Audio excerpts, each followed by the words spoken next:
So you may be curious as to whether a hair transplant is painful. In the following discussion, we're going to explain that to you.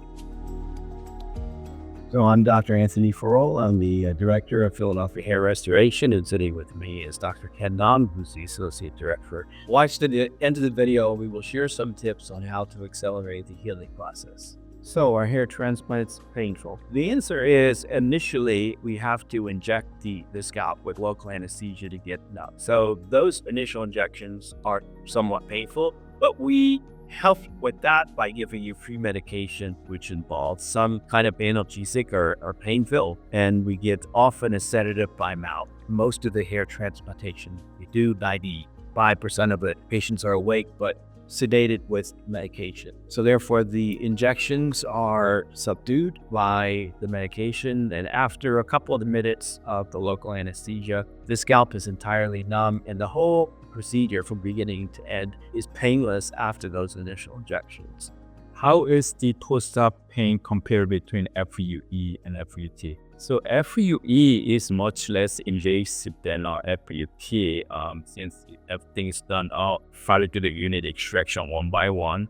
But usually you can go back to work after 2 or 3 days, meaning the pain level is really very minimum if you do have any pain.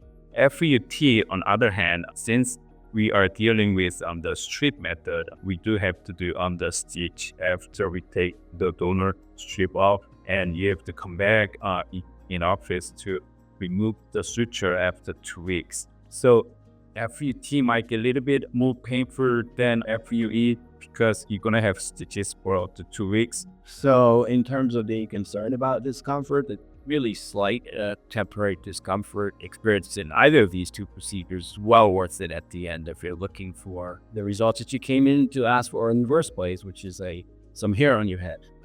So management of medication that you may be taking around your hair transplant procedure. There are a couple of medications that need to be stopped before hair transplantation. The most important is if the patient's on blood thinners. So a patient can have a hair transplantation procedure if they're on blood thinners, but we have to check with their primary care physician and find out the reason why they're on the blood thinners. Some patients can be taken off the blood thinners or the number of days necessary. Other patients are higher risk and really cannot be taken off blood thinners, and those patients just do not get a hair transplantation.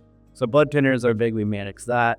We want people to stay on their blood pressure medicines because blood pressure control during the procedure and afterwards. We use antibiotics. Infection rates are very low with hair transplantation procedures, but patients can get folliculitis or some inflammation around the follicles if their hygiene isn't what it should be. So we cover patients with antibiotics and we start the procedure and carry it on for about a week afterwards. And the other medications have to do with sedating a patient for the procedure so it's comfortable for them, and then post-operative pain management. Here's how you can optimize healing process. So after the transplantation, it takes up to 2 weeks for follicles to settle in and make connection with the blood vessels. And that's how each hair survives. So those during 2 weeks period, it's just better to not touch them. So give them enough time for them to settle in for the better outcome. And after the transplantation, you're gonna have first hair wash after 3 days. And even during your first hair wash, you're not gonna really scrub the grafted area. It's all about just holding technique, meaning you're just gonna make a soapy water and then just rinse that area for the next 2 weeks. We also instruct patients to avoid strenuous physical activity for about a week so that they don't have more swelling and potentially dislodge some of the hair follicles.